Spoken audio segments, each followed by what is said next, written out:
Thank you for joining us. I'm Felicity Ezewike. 4 years after Muhammadu Sanusi II was deposed as the Emir of Kano, Governor Abba Yusuf of Kano State has reinstated him to the throne. This decision followed the Kano State House of Assembly's resolution to dethrone the current emir and also dismantle the 4 new emirates in the state established under a controversial 2019 law. The restructuring of the Kano Emirate is seen as a political maneuver to diminish the influence of then Emir Sanusi II, a vocal critic of the former governor Abdullahi Ganduje's administration. The creation of the new emirates fragmented the authority of the old Kano Emirate Council, diluting its powers and influence.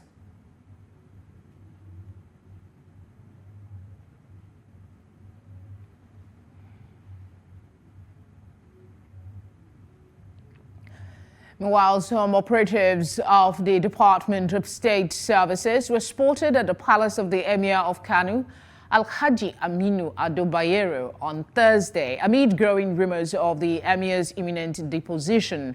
This development follows the passage of the Kano State Emirates Council Amendment Law Repeal Bill 2024 by the Kano State House of Assembly on Thursday morning. The Kano State Emirates Council Amendment Bill was considered on the floor of the House after scaling second and third reading on Thursday morning. The Assembly dissolved all 4 newly created Emirate Council in the state. Now, away from that, about 6 cabinet ministers have presented their performance scorecards to Nigerians as part of the May 29th first-year anniversary celebration of the current administration.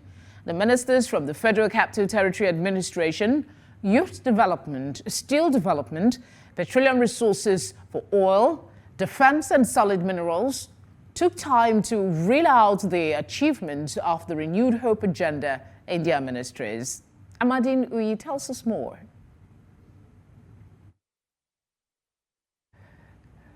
All right, I understand that package will be ready in a bit, but first let's get our guest in to talk a bit about the 1-year anniversary of the Tinubu administration and, of course, his mandates to the ministers and their scorecards. I'm joined by President Ready to Lead Africa, God bless Otubore. God bless, thank you for joining us. Thank you so much for having me. How do you assess the impact of ministers on economic growth and development within their respective ministries?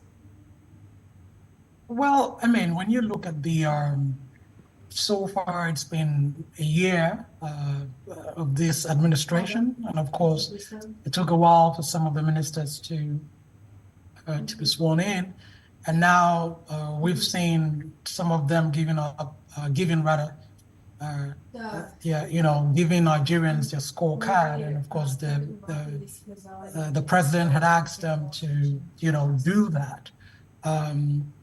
With the different ministers, honestly, a lot of them are, not known by Nigerians. And a lot of their work, I can say that most Nigerians yet don't, see the effect of their performances or their performance. But of course, with, the FCD minister, you have the Interior Minister, you have the Communications and Digital Economy Minister. Those are a bit more out there with what they've done, and Nigerians can assess that. So, but generally, when you say specific ministries, how have they performed? So the question will be, where were we before they came to office, and where are we now? Now that they've been in this position for the last couple of months. I'll speak for Abuja. Abuja has witnessed some level of, development in terms of infrastructure. A lot of abandoned projects have picked up again, and that is definitely something that we can put on the performance of the FCD minister that we have seen. Has security improved? Yes, compared to the way things were before. Of course, there was a time where insecurity was rife in the country's capital.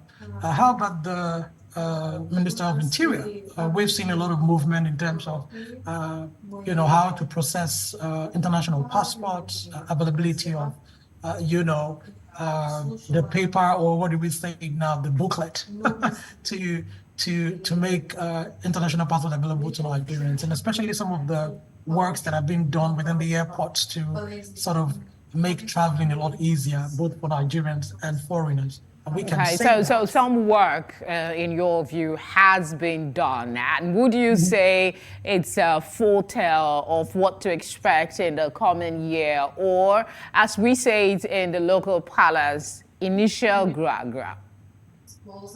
Well, I wouldn't say it's a foretell of what to expect or initial gra-gra. For me, I would say it is what they are expected to do. And if were it to be a foretell of the good things to come, it's in their hands. We do not control what they will do. Of course, we have influence as leaders in the civil society space and as citizens. But is it initial gra-gra? We don't know. But of course, if I'm able to call just a few ministers out of over 40 of them, I do not think that we can clearly say, oh, this is a foretell. But of course, a lot of them have not yet brought their scorecard, and Nigerians will continue just six to read. at the moment. Yes, just six at the Yes, moment. absolutely. Just to clarify for our audience, initial gra-gra in local parlance is initial enthusiasm to do something. That was what I basically meant.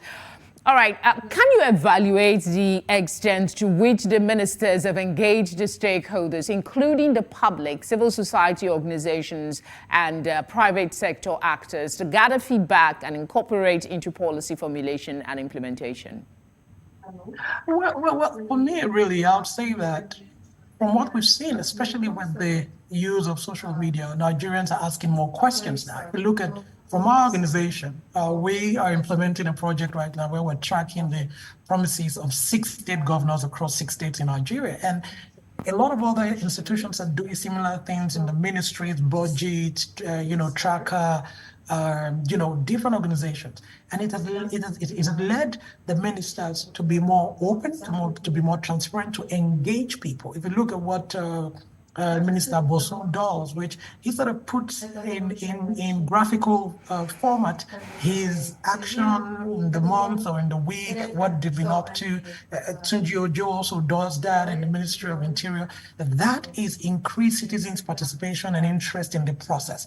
Is it Uhuru yet? Of course not. Can they do better? Absolutely. So for me, I would say, based on, especially with the Minister of Trade and Investment, I've seen a lot of work that she does with engaging, the media. Tunji Ojo as well does that as well, and Bosun also does that as well. So have they been, what we want? Absolutely not there yet. But do we see movement that government now understand that the people, matter in the governance architecture? Definitely. But of course, I know where we want to be. Before I let you go, you mentioned a couple of ministers you're impressed by what they're doing, at least they're making attempts. Can you pick one, basically, and based on the performance assessments conducted, what recommendations would you propose to enhance the performance of that particular ministry going forward? Just pick one because of time. If I should pick one, it's difficult to pick one, but if there's a particular ministry that we must get right, I think the Ministry of Environment, and I think it is important that the Ministry of Environment takes into cognizance how Nigerians live. It's not just about the, look, we need to have solid town planning and landscaping laws revived in Nigeria.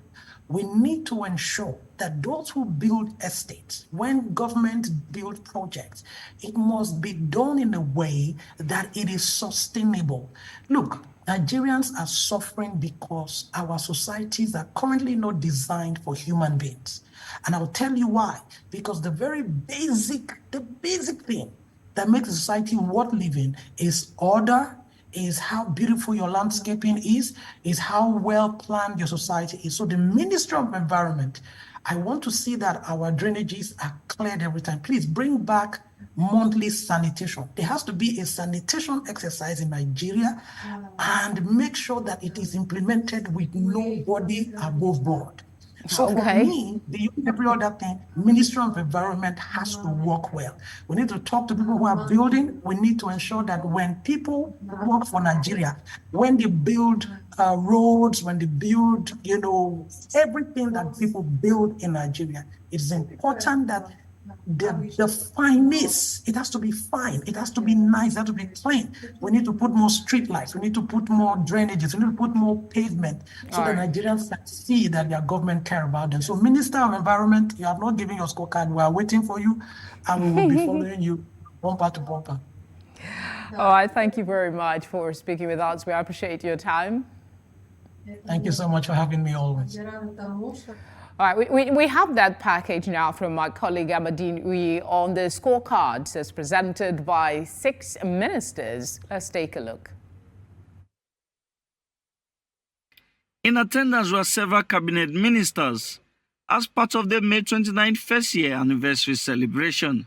We are here gathered today as part of the sectoral press briefings, the first, of course, of its kind that this administration has instituted, so that Nigerians will hear firsthand what the leaders are doing for them and have the opportunity to also interrogate some of those policies and programs that need to be carried. The ministers of FCT, Youth Development, and Steel Development first gave their scorecard. The FCT administration was assigned presidential priorities 5 and 6 out of the 9 high-impact deliverables were assigned 5 and 6. Priority 5 has to do with enhanced infrastructure and transportation as enablers of growth. And in this case, you talk about accelerate the execution of all ongoing projects, fast-track the completion of various road and infrastructure projects. Our mission as a ministry, our expectations are clear, even though very ambitious. We aim to create an enabling environment for young people to thrive in various sectors that foster entrepreneurship, provide access to capital and resources to enhance skills development, and to ensure the holistic development of young people. We are at the final stages of raising about 35 or over 35 billion naira from a local financial institution, which is around $25 million, to be able to restart the light section mill of the complex so that we can produce iron rods. That light section mill has a capacity to produce up to 400,000 metric tons of iron rods per annum. This was followed by the ministers of Petroleum Resources for Oil, Defense, and Solid Minerals Development. At the time we took hold of office, we were assigned into the Ministry of Petroleum. We were doing about 1 million barrels per day. But today, I'm proud to announce to you that we are doing approximately 1.7 million barrels per day. We were able to neutralize more than 9,300 bandits and insurgents. We have neutralized no less than 20 commanders that command armies of insurgents and terrorists. In the year 2024 budget proposal that we submitted, we put about 200 billion. We asked for 200 billion for exploration, and that is data gathering. But because of the paucity of funds generally across board, we couldn't get anything anywhere near that at all. So, in our own lexicology, there is nothing like impossibility. So we put our own creative endeavor into motion. And we are adopting other strategies to secure funding, one of which is a PPP arrangement. The scorecard series is expected to continue on May the 24th. In Abuja for News Central, I am Amadine Uyi. Let's bring you one of our top stories tonight. President Bola Tinubu has directed a total and comprehensive review of the recently announced governing boards of tertiary institutions before the inauguration and retreat being planned for the nominees. The Ministry of Education had last week released governing councils for 111 federal tertiary institutions in the country. The list contained names of technocrats, politicians, and traditional rulers for 50 universities, 37 polytechnics, and 24 colleges of education.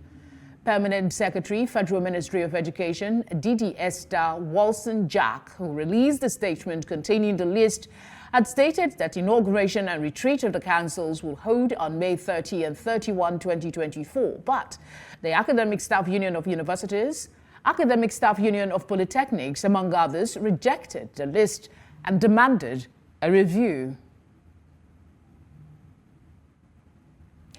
Now, a bill seeking to make provision for Nigeria to revert to its old national anthem has scaled through second reading at the Senate. The bill, sponsored by the leader of the Senate, Opeyemi Bamidele, enjoys overwhelming support from the lawmakers. It has been referred to the Senate Committee on Judiciary, Human Rights and Legal Matters to report back to the House in 2 weeks. The lawmakers, who appeared unanimous in support of the bill, argued that it would promote better symbol for unity, peace and prosperity compared to the current one. After a closed-door session to debate on the bill, the lawmakers asserted that the current national anthem is a product of the military junta, decreed by the military, and therefore should be discarded. The Minister of Works, David Umahi, on Thursday held a stakeholders meeting to address compensation and environmental issues regarding the Lagos-Calabar Coastal Highway project. This is the third stakeholders meeting being held since the announcement of the project after some demolitions were carried out. News Center's Bettina Uweli reports. Stakeholders meeting for the Lagos-Calabar Coastal Highway was a gathering of traditional leaders, legal practitioners and affected business owners, all seeking succor from the government after the recent demolitions carried out to pave the way for the construction of the Lagos-Calabar Coastal Highway. I've been to many countries in Africa here, and they have coastal roads. But in Nigeria, of course, things takes forever. Now we have a situation where people already built on the gazetted coastal road, and you have existing communities that have customary ownership to that area, and the federal government wants to take a road across their community. It now brings an issue of law, whether the customary rights of the people is higher than the statutory right that the federal government has. As I speak now, we have a bulldozer on our fence. And our clubhouse, we started developing it 4 years ago. We just commissioned it this year. So we are not against the project, clearly, as good citizens, as a good corporate citizens that we are. What we are requesting is that we are giving more time to actually rig down the equipment for the huge investments we've made on the property today. This project is time-bound, and some of the monies, borrowed. And when you borrow money, you don't deploy it, then you are paying interest, and it's not good for us. And also for those who doubted the possibility of constructing this road, we want to prove them wrong. Minister of Works, David Umahi, announced that they will be diverting away from the proposed new alignment that would have destroyed ancestral lands and possibly affected submarine cables. Put human face in the alignment and realignment as Mr. President directed. We've taken hard decisions, and we're happy that our decisions, have human face. But we've always said that to make an omelette, you have to break an egg. To the glory of God, to serve MTN, to Africa, Okwaja community, we are diverting completely from the new alignment, from the old alignment. 10 compensations were made, with the minister promising that more would follow. However, the question running through the minds of those affected, including business owners and indigents alike, is whether they would indeed be compensated, and at what time. In Lagos, for News Central, Bettina Unwili. Many thanks, Bettina. We'll go on a short break now. The news continues right after. Just stay with us. The People's Democratic Party in Abia State says its priority for welfare of the youth over pensions was the reason the party performed abysmally in 2023 general elections in the state. The state party vice chairman, publicity secretary, Chief Ama Abraham, told journalists in Umuahia after the party stakeholders meeting that the party has taken stock of all that transpired during the elections and accepted its mistake. He said the PDP remains the party to beat come 2023. Former governor of the state, Okezie Ikpeazu, and the state party chairman both talked tough on plans to win back the trust of the people. That is the way going forward, because right now, our greatest asset is to be together and to be fair to all concerned. This party will survive on our faith, on our residence, on our loyalty, not on our name. So we have been able to determine a lot of things, which is responsible, and we are proud to say we are learning from our mistakes. You understand? We are proud to say today, Abia PDP is learning from the numerous mistakes we have made. And we are committed to make sure that in the days, weeks, and months ahead, that those mistakes will not be repeated. Because why government fail is when they fail to learn from the mistakes of... Outrage is brewing over the arrest of the editor-in-chief of Global Upfront newspaper, an online news platform, Muhammadu Onora, by operatives of the Nigerian police. Mr. Onora was arrested at his residence in Lugbe, Abuja on Wednesday evening in the presence of his wife and children. Reports say the journalist was handed over to the Lugbe police station by the operatives, who left no trace of where and how they can be located. A statement by the management of Global Upfront newspapers, copied to the Nigerian Union of Journalists and the Nigerian Guild of Editors, is demanding the immediate and unconditional release of the journalist. Mr. Onora is an experienced journalist who served as former Abuja bureau chief of the Guardian newspaper and former managing director of the Authority newspaper. This will be the third case of journalists being arrested by security agencies in the last 2 months.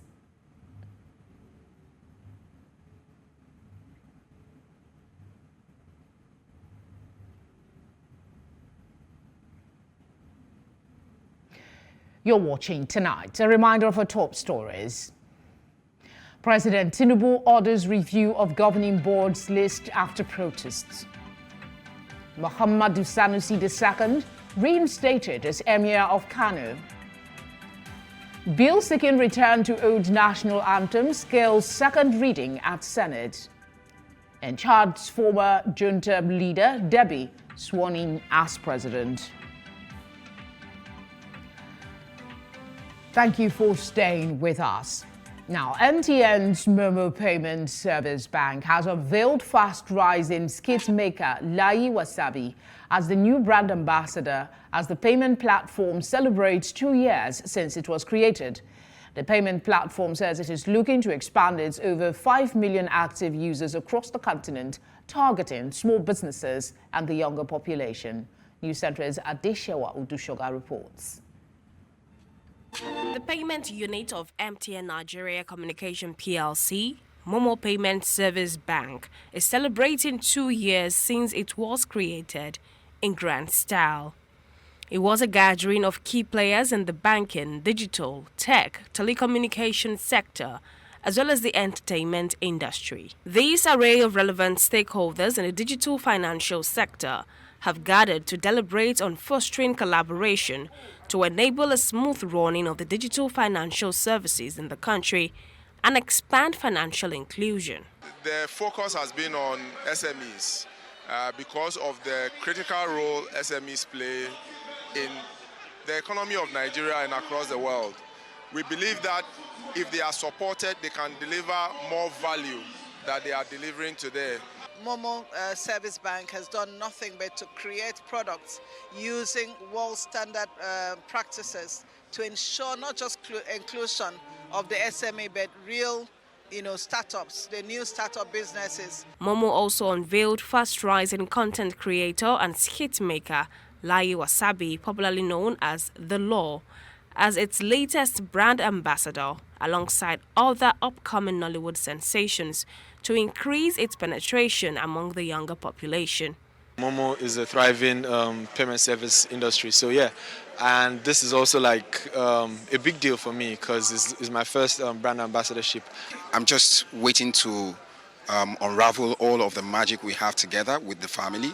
Just keep telling people about it, word of mouth, social media, every other way, and everybody that watches Wura, of course. So make una download the Momo app. I'm going to definitely preach that gospel to other people to jump on the platform so that payment can be made easy. The event also featured an exhibition by small businesses that ventured into locally made product and gave testimonials to Momo for aiding effective and efficient transactions. Experience with Momo has been quite interesting because it gives us the opportunity to be able to relate with our prospective clients and the customers, and it gave us a good a platform to be able to have a good transactions in terms of reaching out to other people in other regions, Ghana, Kenya, and the rest. The digital payment platform in 2 years has facilitated increased penetration into the digital financial market, especially for small businesses in Nigeria. With over 5 million active wallet users in Nigeria and on the continent, Momo is hoping to further expand its reach in the African fintech space.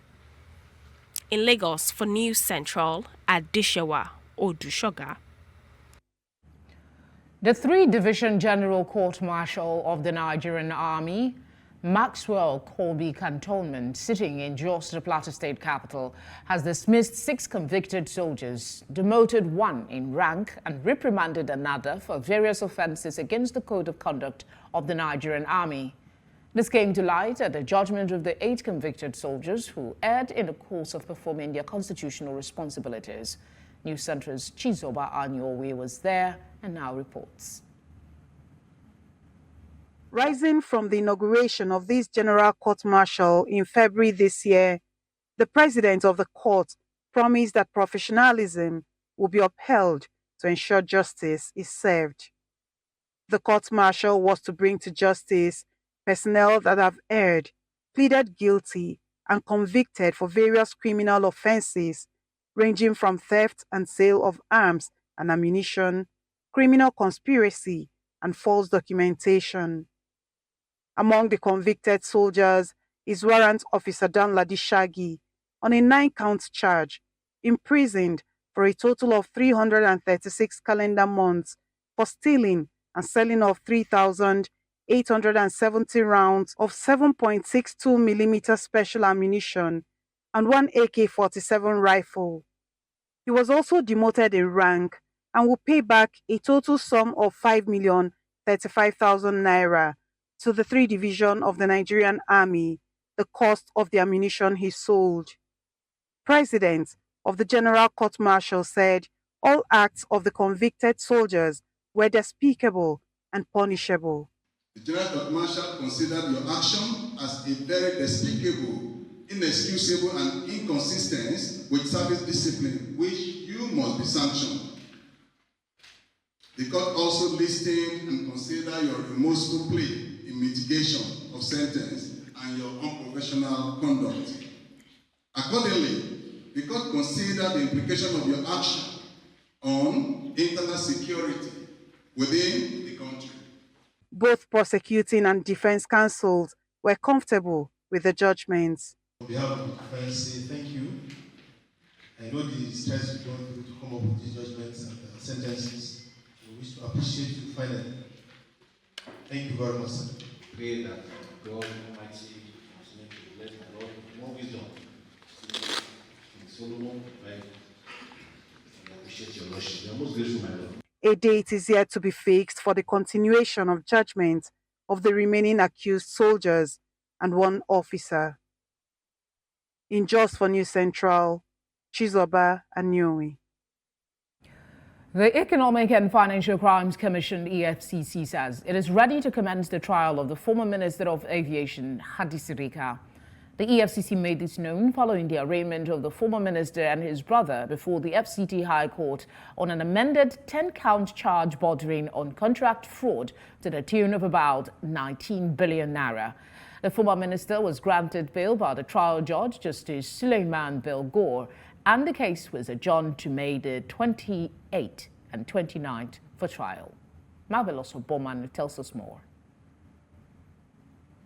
At the Federal Capital Territory High Court, the former Minister of Aviation, Hadi Sirika, and his brother, Ahmed Abubakar, were arraigned before Justice Suleiman Belgore to answer to an amended 10-count charge bordering on allegations of fraud to the tune of about 19 billion naira.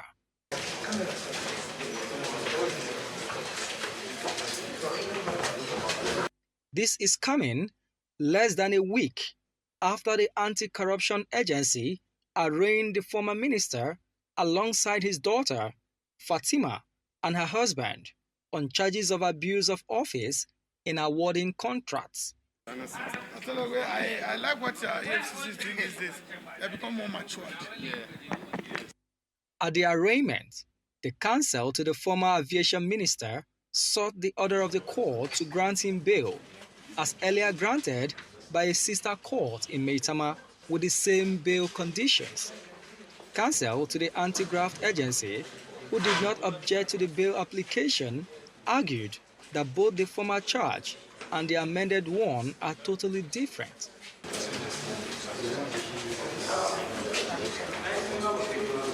The charge before this court is totally different from that other court. The one before the other court relates to some different defendants. The only common defendant is the first defendant, Hadi Abubakar Sirika.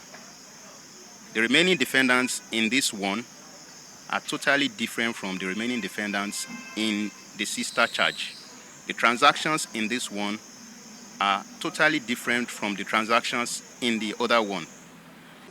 Counsel to the defendant, who said he is pleased with the outcome of the arraignment, expressed readiness to commence the trial of the former minister.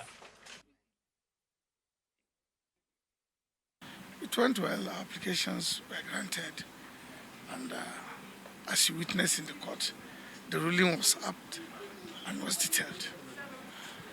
We can see the excitement on the part of the prosecution to proceed with their case. We're equally very ready to put our defense before the courts. Having considered the bail application, both the prosecution and the defendant have expressed willingness to commence the trial, which will begin on the 28th and 29th of May. In Abuja, for News Central, Marvelous Oboman. Thank you for staying with us. Let's go now to the central part of the continent.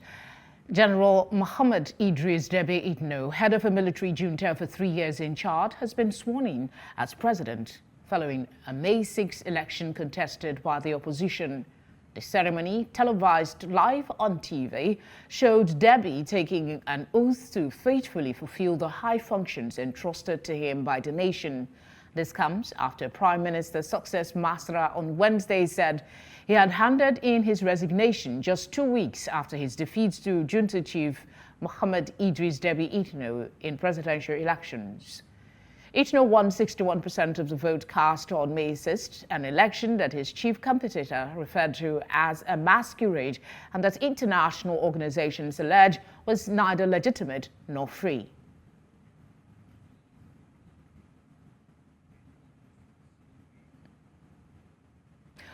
Up next, it's business news.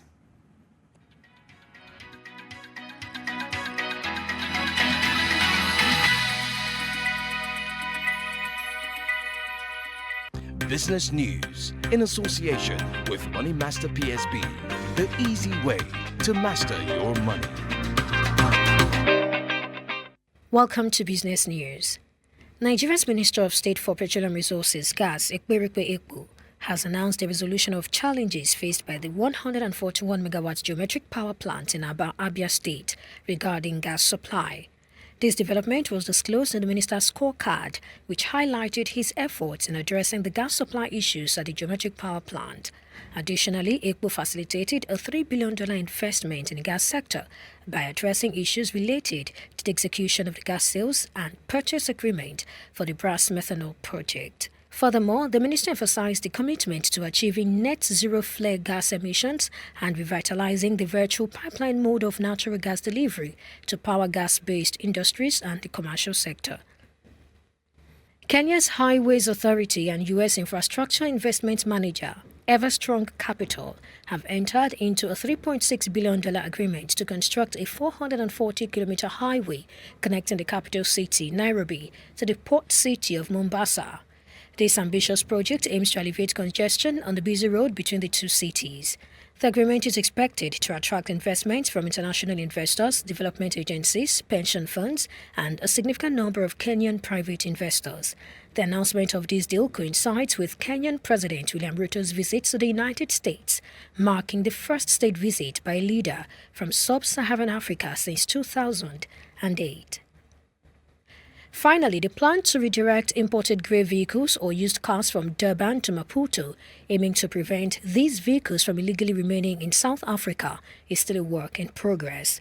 The vehicles intended for South Africa's neighboring countries cost the fiscus up to 8 billion rand annually in lost direct taxes when they illegally remain in South Africa.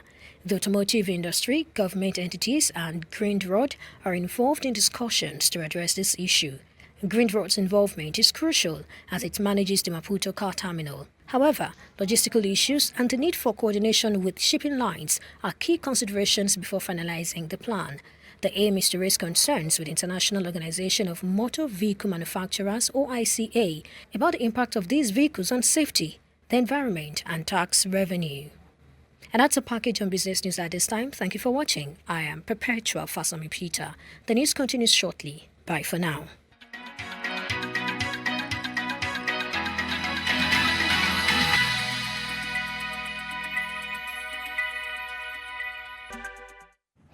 It's now time to bring you today's sports stories.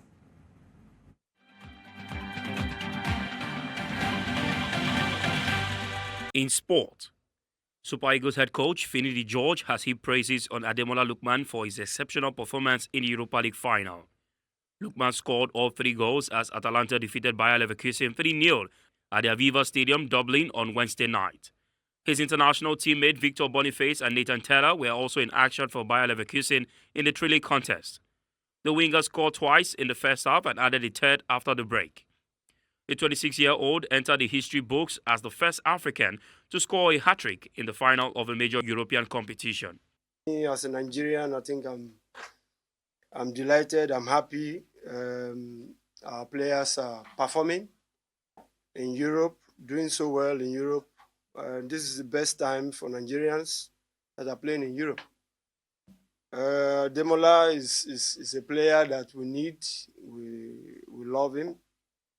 And I'm glad for him that he had that spectacular performance yesterday.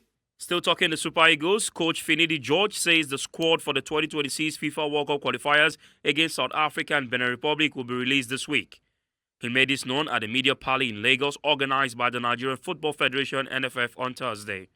According to the coach, he has sent invites to 35 players, which will be later pruned to 25. The Super Eagles will play against South Africa on June 7th at the Godswill Akpabio International Stadium in Uyo by 8 p.m. before traveling to Ivory Coast to play against Guinea-Bissau's Benin Republic 3 days later. The list will come out this week, hopefully. Hopefully it will come out this week. So we should exercise a little bit of patience. The league is just rounding up. We have to see those that are 100% because we're having some reports from our medical staff that Some players are injured, so we have to give them some time to see if they can make the list or not. So. And now to Europe, West Ham United midfielder Lucas Paqueta has been charged by the Football Association for allegedly getting booked deliberately for the improper purpose of affecting the betting market. The charges relate to a Premier League game against Leicester City on 12th November in 2022, plus 2023 fixtures against Aston Villa on 12th March, Leeds United on 21st May and Bournemouth on 12th August. The 26-year-old Brazil international had been under investigation since last summer over suspicious betting patterns. Paqueta, who joined West Ham from Lyon for an initial £36.5 million in August 2022, said he was extremely surprised and upset by the charges. He has until June 3rd to respond to the charge of misconduct in relation to alleged breaches of FA rules E5 and F3, subject to any request for an extension. And to wrap up sports update, we go straight to athletics, where the International Olympic Committee, in conjunction with the Jamaica Olympic Association, will provide an emotional experience for former Jamaican athletes at the Paris Olympic Games when they received their medals in an emotional ceremony at Champions Park at the foot of the historic Eiffel Tower on 9th August. Beverly McDonald will receive the bronze medal for the women's 200-meter at the 2000 Sydney Olympics following the disqualification of USA's Marion Jones. Chelsea Hammond-Ross will take the bronze medal in the women's long jump from Beijing 2008 after Russia's Tatiana Lebedeva was disqualified. Khaleesi Spencer will also be bestowed with the bronze medal in the women's 400 hurdles event at the London 2012 Olympic Games after Russia's Natalia Antyuk was disqualified. Better late than never. That's it on Sports Update, and Favor Itwa. Up next is entertainment.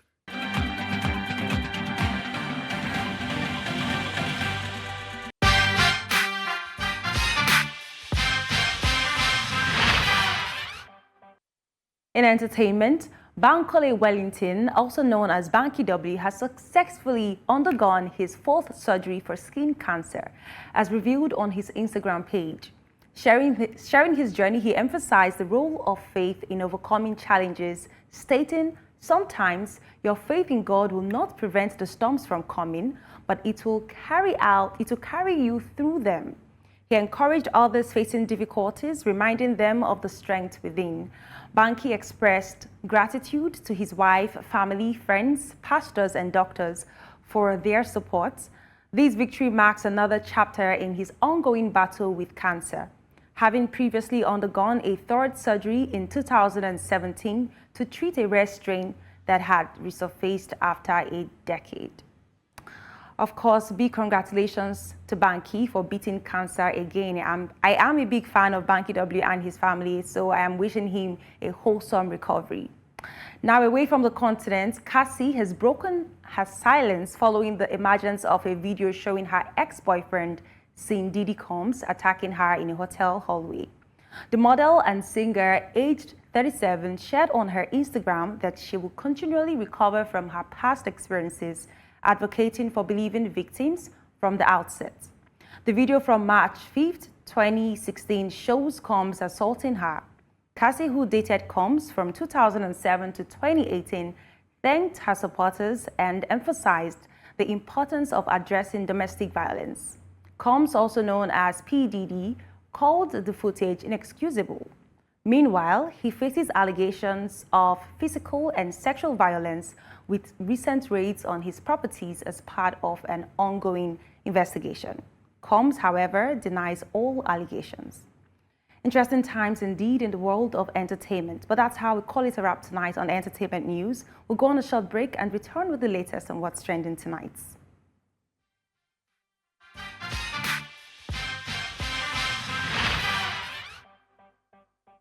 Entertainment.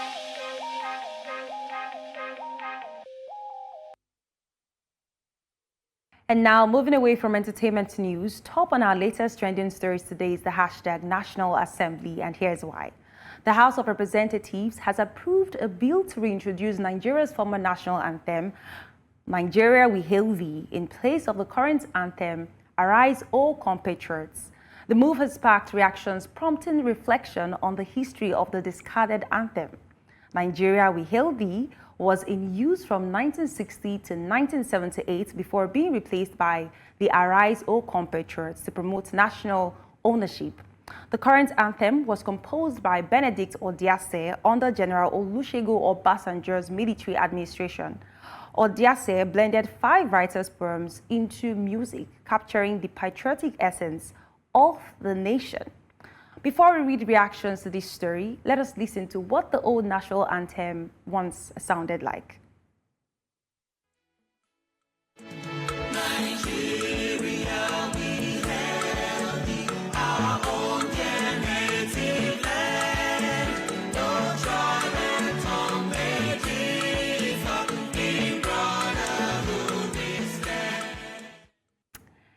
Interesting. Let us now see how Nigerians are reacting to this proposed change on social media. Funsure is saying, wonderful, some nice and cool return to sensibilities in our great country, Nigeria. The words and sentences in the old anthem have very deep meanings and impactful intentions. God bless the Federal Republic of Nigeria. God bless PBAT administration.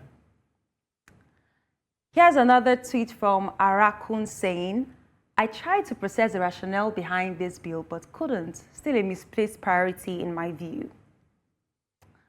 This is another sarcastic tweet from Adam saying, this is a welcome development as it will have a great impact on the Nigerian economy and help in tackling food insecurity. I have another tweet from Benji saying, this is not what Nigerians need. Inflation is literally killing people and it is national anthem that is their problem. That's how we wrap up tonight on What's Trending, but please join the conversation and share your thoughts across our social media platforms at News Central TV. Thanks for watching. I'm Jadel Simon.